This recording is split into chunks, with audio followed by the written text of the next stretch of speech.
Hi everyone, welcome to the Bansal Academy platform. I am your physics educator. तो आज के session में हम क्या डिस्कस करेंगे that is the syllabus of the D triple S B PGT exam. तो जब भी हम कोई एग्जाम क्रैक करना चाहते हैं सबसे पहले हमें ये पता होना चाहिए कि हमने क्या पढ़ना है, राइट। तो सबसे इम्पोर्टेंट फैक्ट जो होता है किसी भी एग्जाम को क्रैक करने के लिए दैट इज द सिलेबस, कि हमें ये पता होना चाहिए कौन से कंसेप्ट हमें पढ़ने हैं एग्जाम को क्रैक करने के लिए, राइट। तो आज इस सेशन में हम क्या करने वाले हैं, सिलेबस के बारे में ही डिस्कस करने वाले। तो D triple S B PGT physics के लिए जो सिलेबस है वो हम यहाँ पे डिस्कस करेंगे। तो जैसे कि यहाँ पे जो फर्स्ट है हमारे पास unit that is the physical world and measurement, ठीक है। फिजिकल वर्ड एंड मेजरमेंट जो यूनिट है ये किस लेवल का कंसेप्ट है, ये +1 लेवल का कंसेप्ट है ये हमारा।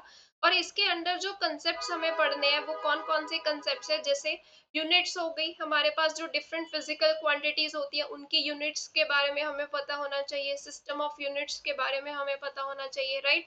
और इसमें अंडर आता है हमारे पास एक्यूरेसी और प्रिसीशन, जैसे हम कोई मेजरमेंट करते हैं कितनी एक्यूरेसी के साथ हमारा जो आंसर है वो हमें मिल रहा है, ठीक है। कोई भी जब हम एक्सपेरिमेंटली वैल्यू मेजर करते हैं तो एक्यूरेसी कितनी है, प्रिसीशन कितना है, वो सारी चीजें हमें यहाँ पे पढ़नी है। उसके बाद एरर एनालिसिस देखना है हमें, एरर एनालिसिस की जो हमने मेजरमेंट की है उसमें कितना एरर आ रहा है, वो सारी चीजें हमने यहाँ पे पढ़नी है। फिर सिग्निफिकेंट फिगर्स का कंसेप्ट आता है और डायमेंशनल एनालिसिस और इसकी एप्लीकेशन, कि जैसे कोई फिजिकल क्वांटिटी है उसके डायमेंशंस कितनी है, ठीक है, वो चीज हो गई। इसकी एप्लीकेशंस कि हम डायमेंशंस कैसे निकाल सकते हैं, वो सारी चीजें इस यूनिट में हमने पढ़नी है। उसके बाद सेकंड यूनिट जो है हमारे पास that is a kinematics. Kinematics के अंदर हमारे पास जो कंसेप्ट होते हैं, काइनेमेटिक्स वर्ड किसके साथ रिलेटेड है, मोशन के साथ। इसका मतलब क्या होता है, मोशन। तो इस यूनिट में हम मोशन के बारे में स्टडी करेंगे, that is motion in 1D 2D 3D, right.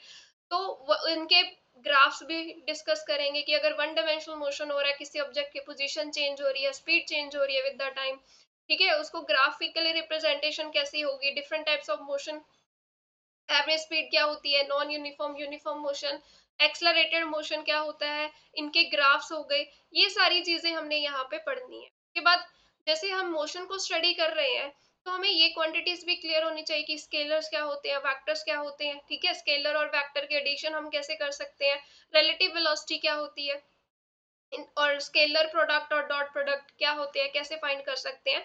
और जैसे कि हम यहाँ पे मोशन को स्टडी कर रहे हैं, मोशन को स्टडी करने का इंपॉर्टेंट फैक्ट क्या होता है, फ्रेम ऑफ रेफरेंस, तो वो भी हमें यहाँ पे डिस्कस करना है, हमें इस यूनिट में पढ़ना है।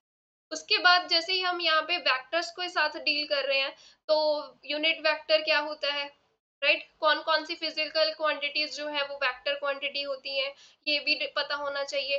वेक्टर को रिजोल्यूशन कैसे कर सकते हो, वेक्टर को डिवाइड कंपोनेंट्स में डिवाइड कैसे कर सकते हो, वो चीज हो गई। Motion in a plane, plane में मोशन स्टडी कर रहे हैं, प्लेन का मतलब क्या होता है, 2 डायमेंशनल मोशन यहाँ पे स्टडी करेंगे, राइट।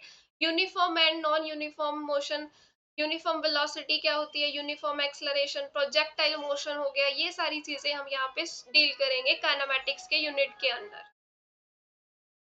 उसके बाद नेक्स्ट यूनिट आती है हमारे पास लॉज ऑफ मोशन। अब यहाँ क्लियरली नेम से ही हम प्रिडिक्ट कर पा रहे हैं कि हमें यहाँ पे मोशन के लॉज पढ़ने हैं। तो उसके अंडर हमारे पास क्या आता है, न्यूटन्स लॉज ऑफ मोशन हो गए, first law, second law, third law, right. Inertia का कंसेप्ट यहाँ पे देखेंगे, इम्पल्स हो गया, और laws of conservation of linear momentum, इसकी एप्लीकेशंस, इसके बेस पे क्वेश्चंस कैसे डील करने हमने, daily life applications on the basis of law of conservation of linear momentum, right. उसके बाद कॉन्करेंट फोर्सेस क्या होती है, इक्विलिब्रियम इनका क्या होता है, types of friction, laws of friction, circular motion यहाँ पे हम स्टडी करेंगे लॉज ऑफ मोशन के अंडर। नेक्स्ट जो यूनिट है that is work energy and power. इसमें हम वर्क के साथ डील करेंगे कि वर्क क्या होता है, work done by constant force, work done by variable force, की जब हम वेरिएबल फोर्स लगाते हैं तो कितना वर्क डन करना पड़ेगा। एनर्जी के लिए डिस्कस करेंगे कि different types of energy nature में जो होती है, हमें किस पे फोकस करना है, काइनेटिक एनर्जी हो गई, वर्क एनर्जी थ्योरम्स हो गई, ठीक है। और पोटेंशियल एनर्जी हो गई, पोटेंशियल एनर्जी भी दो टाइप्स की होती है, elastic and gravitation potential energy, ये सारी चीजें हमने यहाँ पे पढ़नी है। फिर law of conservation of mechanical energy हो गया, राइट। उसके बाद पावर है इस यूनिट के नाम के अंदर, तो पावर के बारे में भी हम पढ़ेंगे इस यूनिट में। इलास्टिक और इनलास्टिक कोलिजन्स के बारे में भी यहाँ पे हम पढ़ेंगे। फिर ये जो अभी तक हमने 4 यूनिट डिस्कस की है, ये किस लेवल की है, +1 +2 के बेसिस पे ये जो हम पढ़ते हैं बेसिक कंसेप्ट, ये उसके लिए है। नेक्स्ट हमारे पास यूनिट आती है motion of system of particle and rigid body. तो रिजिड बॉडी के इस यूनिट में हमें क्या पढ़ना है, सेंटर ऑफ मास का कंसेप्ट होता है यहाँ पे। हमारे पास यहाँ पे कंजर्वेशन ऑफ एंगुलर मोमेंटम, इसके बेस पे क्वेश्चंस अच्छे बनते हैं, प्रैक्टिकल एग्जांपल्स होती हैं डेली लाइफ में, जो प्रैक्टिकल एग्जांपल है वो पूछ सकते हैं, ठीक है। इस कंसेप्ट पे बेस पे क्वेश्चंस आते ही आते हैं। और सेंटर ऑफ मास जो है, जब कोई ऑब्जेक्ट मूव कर रहा है, सेंटर ऑफ मास की पोजीशन निकालनी है, उसकी स्पीड निकालनी है, किस वेलोसिटी के साथ सेंटर ऑफ मास मूव कर रहा है वो वेलोसिटी निकालनी है, ये सारी चीजें हम यहाँ पे पढ़ेंगे। रिजिड बॉडी का सेंटर ऑफ मास और यूनिफॉर्म रॉड का centre of mass, movement of force, torque, angular momentum, ये सारी जो चीजें हैं यहाँ पे पढ़ेंगे। फिर डायनेमिक्स पढ़ना है। डायनेमिक्स का मतलब क्या होता है, जब कोई चीज मोशन में होती है, जब कोई ऑब्जेक्ट मोशन में होती है, तो रिजिड बॉडी डायनेमिक्स हम यहाँ पे पढ़ने वाले हैं इस यूनिट के अंदर। तो यहाँ पे अगर मोशन हो रहा है, दैट मीन्स यहाँ पे कंपैरिजन हो रहा है लीनियर और रोटेशनल मोशन का, क्योंकि जब भी रिजिड बॉडी की डायनेमिक्स हम देखते हैं तो वहां पे रोटेशनल मोशन का कंसेप्ट भी हमें मिलता है, ठीक है। बॉडी रोटेट कर रही है, रोटेशनल मोशन हो रहा है, ये सारी चीजें हमने यहाँ पे देखनी है। Movement of inertia, this is a very important concept for the rigid body dynamics. तो मूवमेंट ऑफ इनर्शिया क्या होता है, रेडियस ऑफ जायरेशन, ये सारी चीजें हम स्टैंडर्ड जो ऑब्जेक्ट्स होती हैं उनके लिए इनकी वैल्यू क्या होती है, कैसे निकाल सकते हैं, ये मूवमेंट ऑफ इनर्शिया कंसेप्ट जो है, this is very important in the rigid body dynamics, right. इसमें से क्वेश्चन मिल जाता है इजिली। तो पैरेलल और परपेंडिकुलर एक्सिस थ्योरम और इसकी एप्लीकेशंस, ये सारी चीजें हमने इस यूनिट पे डिस्कस करनी है, पढ़नी है। नेक्स्ट यूनिट है हमारे पास ग्रेविटेशन। तो नेम से क्लियर है ग्रेविटेशन किसके साथ रिलेट होगा, ग्रेविटी के साथ, राइट। तो कैप्लर्स लॉ यहाँ पे पढ़ेंगे, यूनिवर्सल लॉ ऑफ ग्रेविटेशन भी पढ़ेंगे यहाँ पे। एक्सलरेशन ड्यू टू ग्रेविटी क्या होती है, इसकी वैल्यू कितनी होती है, इसकी वैल्यू कैसे चेंज होती है with the height, latitude, depth कैसे चेंज हो रही है, ये सारी चीजें हमने इस यूनिट में पढ़नी है। ग्रेविटेशनल पोटेंशियल एनर्जी का कंसेप्ट हो गया, ग्रेविटेशनल पोटेंशियल हो गया, एस्केप वेलोसिटी हो गई, ऑर्बिटल वेलोसिटी होगी सैटेलाइट की, और लास्ट में जियो स्टेशनरी सैटेलाइट्स क्या होते हैं उनके बारे में इस यूनिट में हम पढ़ेंगे। उसके बाद जो नेक्स्ट यूनिट आती है हमारे पास, properties of bulk matter. Bulk matter का मतलब क्या है, बल्क मैटर, इसमें तीनों मैटर्स, तीनों चीजें हम देखेंगे, सॉलिड, लिक्विड और गैस, ठीक है। तो सॉलिड के केस में हम कौन सी प्रॉपर्टी पढ़ रहे हैं, यहाँ पे इलास्टिक बिहेवियर देखेंगे कि कौन सा मटेरियल इलास्टिक है, कौन सा नहीं है, कैसे फाइंड कर सकते हैं, ठीक है, इलास्टिक बिहेवियर, वो सारी चीजें यहाँ पे देखने को मिलेंगी हमें। स्ट्रेस स्ट्रेन का relationship, Hooke's law, modulus of elasticity. फिर लिक्विड के केस में हम क्या पढ़ते हैं, प्रेशर, राइट, पास्कल लॉ हो गया, उसकी एप्लीकेशन, टर्मिनल वेलोसिटी हो गई, स्टोक्स लॉ हो गया, Reynold number, streamline turbulent flow, ये सारी चीजें हम लिक्विड के केस में पढ़ते हैं। बर्नौलीज थ्योरम हो गई, उसकी एप्लीकेशंस हो गई, surface energy, surface tension, application surface tension की, वो सारी चीजें लिक्विड के केस में आ जाती है। फिर गैसेस के केस में हम क्या पढ़ते हैं, यहाँ पे हीट का कंसेप्ट, टेम्परेचर का, thermal expansion, specific heat calorimetry principle हो गया, ठीक है। हीट ट्रांसफर कैसे कर सकते हैं हम, तीन मेथड्स जो होते हैं, conduction, convection, radiation, thermal conductivity, Newton's law of cooling, ये सारे कंसेप्ट जो है इस यूनिट के अंदर आते हैं। उसके बाद नेक्स्ट यूनिट है हमारे पास थर्मोडायनेमिक्स। थर्मोडायनेमिक्स जो है वो किसके साथ डील करती है, थर्मोडायनेमिक, थर्मल इक्विलिब्रियम हो गया, जीरोथ लॉ हो गया, first law of thermodynamic, second law of thermodynamic, ठीक है, ये सारी चीजें यहाँ पे आ जाती है। Equation of state of perfect gas, different processes होते हैं, जैसे रिवर्सिबल, इरिवर्सिबल प्रोसेस हो गया, राइट। फिर हीट इंजन हो गया, कार्नट हीट इंजन, रेफ्रिजरेटर हो गया, वर्क डन निकालना है कैसे, कंप्रेशन जब हम कर रहे हैं गैस की, ठीक है। Kinetic theory of gases, degree of freedoms, law of equipartition of energy and its application, specific heat of gases कैसे निकाल सकते हैं, मीन फ्री पाथ का कंसेप्ट हो गया, एवोगैड्रो नंबर हो गया, ये सारी चीजें हम यहाँ इस यूनिट में डिस्कस करेंगे। उसके बाद नेक्स्ट जो यूनिट है that is oscillation and waves. Oscillation and waves के अंदर हम क्या पढ़ रहे हैं, नेम से क्लियर है, ऑसिलेशंस के बारे में ही पढ़ेंगे।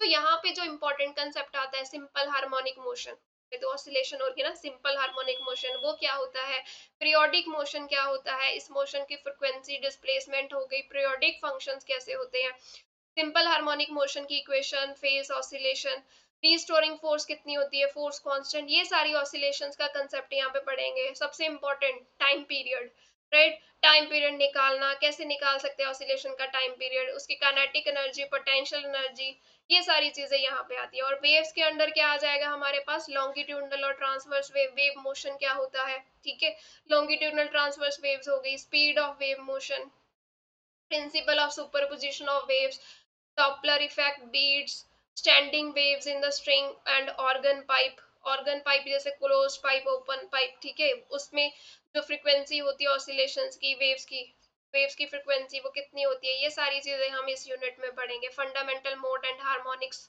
इस यूनिट के अंडर आते हैं। तो ये जो यूनिट्स थी ये हमारा +1 लेवल का सिलेबस था, उसके अकॉर्डिंग हम पढ़ेंगे बेसिक कंसेप्ट्स। फिर आता है हमारे पास next unit, that is electrostatic, ये +2 लेवल का है हमारे पास, कंसेप्ट्स यहाँ से स्टार्ट होते हैं जो हमें पढ़ने हैं। इलेक्ट्रोस्टैटिक से नेम से ही क्लियर है, इलेक्ट्रोस्टैटिक, स्टैटिक का मतलब होता है रेस्ट, कि जहाँ पे चार्ज जो है वो रेस्ट में है, तो यहाँ पे हम वही चीजें पढ़ेंगे जो एक जब चार्ज रेस्ट पे होता है तो क्या प्रोड्यूस करता है, इलेक्ट्रिक फील्ड प्रोड्यूस करता है, ठीक है। तो इलेक्ट्रिक फील्ड के बारे में यहाँ पे डिस्कशन होगी, इलेक्ट्रिक फोर्स के बारे में डिस्कशन होगी, कूलम्स लॉ हो गया, ठीक है, फिर सुपरपोजिशन प्रिंसिपल हो गया, continuous charge distribution, discrete charge distribution हो गई, इलेक्ट्रिक डायपोल का कंसेप्ट आएगा यहाँ पे कि इलेक्ट्रिक डायपोल को फील्ड में रखेंगे तो कितना टॉर्क लगेगा उस पे, और गॉस थ्योरम हो गई, इसकी एप्लीकेशंस हो गई गॉस थ्योरम की, राइट। तो पोटेंशियल देखेंगे कि चार्ज, इलेक्ट्रिक पोटेंशियल, एक चार्ज की वजह से कितना पोटेंशियल क्रिएट हो सकता है, पोटेंशियल डिफरेंस हो गया, और डायपोल का जो इलेक्ट्रिक पोटेंशियल वो भी देखना है, इक्विपोटेंशियल सर्फेसिस हो गए, कंडक्टर्स और इंसुलेटर्स का concept, free charges, bound charges का कंसेप्ट इनसाइड द कंडक्टर, फिर dielectric with electric polarisation, capacitor and capacitance, capacitor के बारे में पढ़ेंगे हम यहाँ पे, कॉम्बिनेशन ऑफ कैपेसिटर्स हो गया, capacitance of parallel plate capacitor, फिर with and without dielectric medium between the plates, की कैपेसिटर के प्लेट में पहले डाइलेक्ट्रिक नहीं रखा था, फिर डाइलेक्ट्रिक इंट्रोड्यूस करवा दिया, क्या क्या चीजें चेंज होंगी, इलेक्ट्रिक फील्ड पे क्या इफेक्ट पड़ेगा, इसकी एनर्जी पे क्या इफेक्ट पड़ेगा, वो सारी चीजें यहाँ पे आती हैं। Energy stored in the capacitor, when D graph generator, तो ये सारी चीजें हम यहाँ इस यूनिट इलेक्ट्रोस्टैटिक में पढ़ते हैं, जो चार्ज से रिलेटेड होती है। नेक्स्ट जो यूनिट है that is a current and electricity, name से क्लियर है, करंट, करंट कब आता है, जब चार्ज मोशन में होता है, तो जब चार्ज मोशन में होगा तो करंट फ्लो करेगा, तो इसके बेसिस पे हमें क्या क्या पढ़ना है, जैसे इलेक्ट्रिक करंट क्या होता है, ठीक है, flow of electric charges in metallic conductor, फिर ड्रिफ्ट वेलोसिटी का, मोबिलिटी का कंसेप्ट आ गया, इनका आपस में क्या रिलेशन होता है, ओम्स लॉ हो गया, उसकी वीआई कैरेक्टरिस्टिक्स हो गई, एनर्जी, इलेक्ट्रिकल एनर्जी हो गई, इलेक्ट्रिकल रेजिस्टिविटी, कंडक्टिविटी, फिर और क्या होता है हमारे पास यहाँ पे, क्योंकि यहाँ पे करंट के बारे में डिस्कस कर रहे हैं, ऑब्वियस है रेजिस्टेंस का तो आएगा ही रोल यहाँ पे, ठीक है। तो रेजिस्टेंस क्या होती है, कार्बन रेजिस्टर्स हो गए, कलर कोड हो गया कार्बन रेजिस्टर्स का, series parallel combination of resistors, temperature dependence देखनी है रेजिस्टेंस की कि कैसे चेंज होती है रेजिस्टेंस विद द टेम्परेचर, फिर सेल के बारे में देखेंगे कि ईएमएफ क्या होता है, पोटेंशियल डिफरेंस कितना होता है सेल का, कॉम्बिनेशन ऑफ सेल्स भी देखेंगे, किरचॉफ्स लॉ हो गई उसकी application, that is potentiometer principle, thermal and chemical effects of current, तो ये सारे कंसेप्ट जो है वो इस यूनिट के अंदर आते हैं, करंट एंड इलेक्ट्रिसिटी के। फिर नेक्स्ट यूनिट है magnetic effects of current and magnetism, इसमें हम क्या करते हैं, जैसे नेम से क्लियर है कि मैग्नेटिक इफेक्ट यहाँ पे हमें देखने को मिलेगा, तो फायर्ड सेवर्ट्स लॉ हो गया, एम्पियर्स लॉ हो गया, इनकी एप्लीकेशंस हो गई, लॉरेंट्ज फोर्स हो गया, ठीक है, और उसके बाद force between the two parallel current carrying conductor, torque कितना एक्सपीरियंस होगा, ठीक है। नेक्स्ट करंट लूप हो गया, जो मैग्नेटिक डायपोल की तरह बिहेव करती है, ठीक है, तो उसके मैग्नेटिक डायपोल मूवमेंट निकालनी है, मैग्नेटिक डायपोल मूवमेंट इलेक्ट्रॉन की कैसे निकाल सकते हैं, ये सारे कंसेप्ट हमें यहाँ पे देखने हैं। Magnetic field intensity due to the dipole,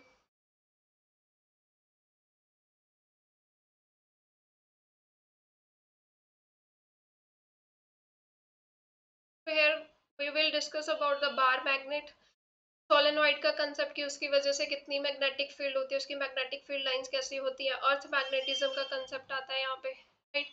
फिर हमारे पास different types of magnetic materials होते हैं जैसे पैरा हो गया, डायमैग्नेटिक मटेरियल हो गए, फेरोमैग्नेटिक हो गए, ये सारी चीजें जो है यहाँ पे हम डिस्कस करेंगे इस यूनिट। उसके बाद जो नेक्स्ट यूनिट है that is about the electromagnetic induction and alternating current। तो इलेक्ट्रोमैग्नेटिक इंडक्शन में हम पढ़ते हैं कि इलेक्ट्रोमैग्नेटिक इंडक्शन क्या होती है, फैराडेज लॉ हो गई, इंड्यूस्ड ईएमएफ, ईएमएफ कैसे इंड्यूस होती है, इंड्यूस करंट की डायरेक्शन लेंज लॉ के अकॉर्डिंग, राइट, एडी करंट्स हो गए, सेल्फ एंड म्यूचुअल इंडक्टेंस का कंसेप्ट, डिस्प्लेसमेंट करंट की नीड क्या हुई, डिस्प्लेसमेंट करंट क्या होता है, उसके बाद अल्टरनेटिंग करंट और इसकी measurement, LC oscillation, series circuit, LCR series circuit हो गया, रेजोनेंस हो गया, power in AC circuit, transformers के बारे में यहाँ पे पढ़ेंगे, मोटर्स के बारे में, जनरेटर के बारे में। तो ये सारी चीजें इस यूनिट के अंदर आती हैं। और इससे आगे है हमारे पास ऑप्टिक्स। ऑप्टिक्स भी हमारे पास दो टाइप्स में आती है, एक होती है वेव ऑप्टिक्स और दूसरा पार्ट होता है रे ऑप्टिक्स का। तो ये दोनों पार्ट यहाँ पे टॉपिक्स जो है वो हम पढ़ने वाले हैं इसके अंदर।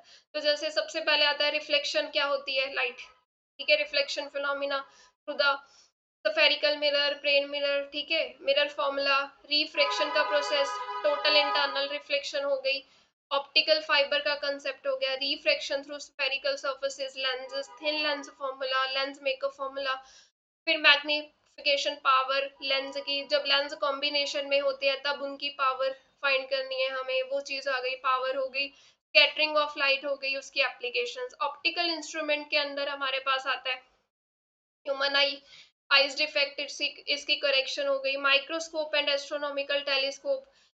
फिर उसके बाद हमारे पास आती है वेव ऑप्टिक्स। वेव ऑप्टिक्स में हम क्या पढ़ते हैं, Huygens principal, right.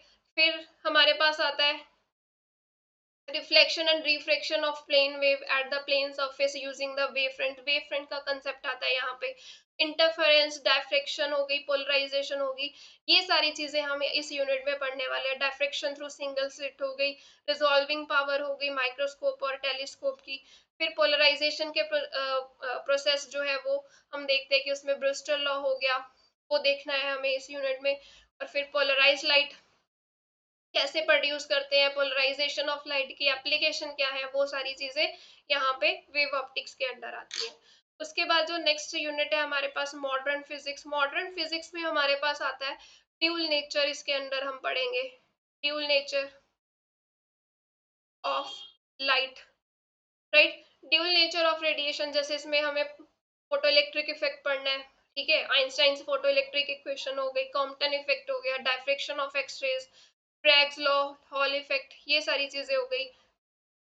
Matter wave हो गई, मैटर वेव से हमें पता चला था wave nature, Broglie relation, Davisson Germer experiment हो गया, alpha particle scattering experiment, Rutherford model, यानी कि यहाँ पे एटम्स के बारे में भी डिस्कस करना है और न्यूक्लियाई के कंसेप्ट भी यहाँ पे डिस्कस करेंगे, ठीक है, कि बोहर एटॉमिक मॉडल हो गया, हाइड्रोजन स्पेक्ट्रम हो गया, फिर न्यूक्लियाई के अंदर जैसे न्यूक्लियस का साइज हो गया, उसकी कंपोजिशन हो गई, packing friction, magnetic movement, atomic masses का कंसेप्ट, आइसोटॉप्स, आइसोबार, आइसोटोन्स, फिर रेडियो एक्टिविटी का कंसेप्ट हो गया, बाइंडिंग एनर्जी क्या होती है, बाइंडिंग एनर्जी पर न्यूक्लियन, ठीक है, और फिर न्यूक्लियर रिएक्शंस हो गई, nuclear fission and fusion, then chain reactions हो गई, जीएम काउंटर हो गया, सेंटिलेशन काउंटर हो गया, लीनियर एक्सलरेटर, ये सारी चीजें इस यूनिट में आती है मॉडर्न फिजिक्स के अंदर। इलेक्ट्रॉनिक डिवाइसेस के अंदर जैसे इलेक्ट्रॉनिक डिवाइसेस हो गए हमारे पास, जो सेमीकंडक्टर्स बेसिक कंसेप्ट है जो हम पढ़ते हैं, इससे हम आगे डिवाइसेस बनाते हैं, ठीक है, सेमीकंडक्टर डायोड बनता है सेमीकंडक्टर से, जब हम पी और एन टाइप सेमीकंडक्टर पढ़ते हैं, ठीक है, उनसे हम डायोड बनाते हैं, पीएन जंक्शन, फिर उसकी फॉरवर्ड और रिवर्स बाइसिंग कर देते हैं, उसकी वीआई कैरेक्टरिस्टिक हो गई। फिर इससे आगे हम क्या बना रहे हैं, एलईडीज बनती हैं, ठीक है, फोटो डायोड हो गया, सोलर सेल्स, इनर डायोड, ये सारी चीजें जो है हम इसमें इलेक्ट्रॉनिक डिवाइसेस में डिस्कस करेंगे। जंक्शन ट्रांजिस्टर हो गया, बीजेटी, इसकी कैरेक्टरिस्टिक्स हो गई, input output, transistor as amplifier, oscillator, और लॉजिक गेट्स का कंसेप्ट जो डिजिटल इलेक्ट्रॉनिक्स का कंसेप्ट है, ठीक है, ट्रांजिस्टर एज अ स्विच। तो ये सारी चीजें जो है हमारे इलेक्ट्रॉनिक डिवाइसेस के अंदर आती है। कुछ कंसेप्ट जो है वो यहाँ पे ग्रेजुएशन के बेस पे भी होते हैं, पोस्ट ग्रेजुएशन के लेवल के भी आते हैं। जैसे यहाँ पे अगर हम डिस्कस कर रहे हैं, ये वाले जो कंसेप्ट थे हमारे पास, ये सारे +1 +2 बेसिक लेवल था। ये फर्स्ट, सेकेंड, थर्ड, ये motion of system, gravitation, bulk, matter, thermodynamics, electrostatic, current and electricity, magnetic effect, modern physics, और ये इलेक्ट्रॉनिक डिवाइसेस। यहाँ तक जो हमारा जो सिलेबस है वो किस लेवल का है, +1 +2 लेवल के कंसेप्ट यहाँ पे, ठीक है। फिर क्वांटम मैकेनिक्स आ जाती है। क्वांटम मैकेनिक्स हमें वेव फंक्शन से के साथ डील करना पड़ता है। क्वांटम लेवल पे जो हम प्रोसेसेस पढ़ते हैं वो चीज आ गई। मैथमेटिकल फिजिक्स बीएससी का, ठीक है। Classical mechanics BSc level, electronics graduation part, condense matter physics हो गई जिसको हम सॉलिड स्टेट फिजिक्स, जिसमें क्रिस्टल स्ट्रक्चर डिस्कस करते हैं, ठीक है। उसके सारे crystal structure, different types of crystal structure, जो भी प्रोसेसेस है, ठीक है, इसमें वो कंसेप्ट आ जाते हैं। ग्रेजुएशन पार्ट है, ये भी ग्रेजुएशन पार्ट है। Atomic and molecular physics,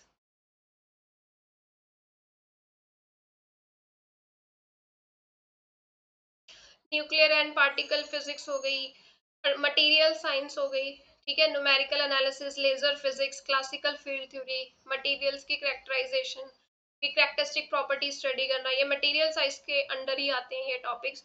photonics, general relativity, ये सारे पोस्ट ग्रेजुएशन के कंसेप्ट है यहाँ पे। स्टैटिकल मैकेनिक्स हो गई, सेमीकंडक्टर डिवाइसेस की फिजिक्स और टेक्नोलॉजी, ये एडवांस लेवल के कंसेप्ट्स हो गए। जो टेक्नोलॉजी में हम इलेक्ट्रॉनिक डिवाइसेस यूज कर रहे हैं उनकी स्टडी हो गई, राइट। फिर क्वांटम ऑप्टिक्स हो गई, पार्टिकल फिजिक्स वही ग्रेजुएशन का पार्ट, पोस्ट ग्रेजुएशन का part. Laser spectroscopy, quantum field theory, electromagnetic theory, radiation theory, ये सारे क्या है, पोस्ट ग्रेजुएशन के पार्ट है। इलेक्ट्रॉनिक फिजिक्स क्या होती है, इलेक्ट्रॉनिक इलेक्ट्रिक डिवाइसेस, जो हम पहले +2 लेवल पे देख रहे थे, अभी हम पोस्ट ग्रेजुएशन लेवल पे और डिटेल में चले गए, वो चीज आ गई। सॉलिड स्टेट फिजिक्स हो गई, वेव ऑप्टिक्स, ठीक है। Physics at nano scale, nano physics होगी, नैनो स्केल पे फिजिक्स हो जब हम स्टडी करते हैं। प्लाज्मा फिजिक्स, एस्ट्रोनॉमी और astrophysics, general theory of relativity और high energy physics, higher level लेवल के कंसेप्ट है। जैसे हमारे मास्टर लेवल के कंसेप्ट हो गए ये सारे, ये भी यहाँ पे सिलेबस में प्रेजेंट है, तो इनको भी हमें अच्छे से पढ़ना है।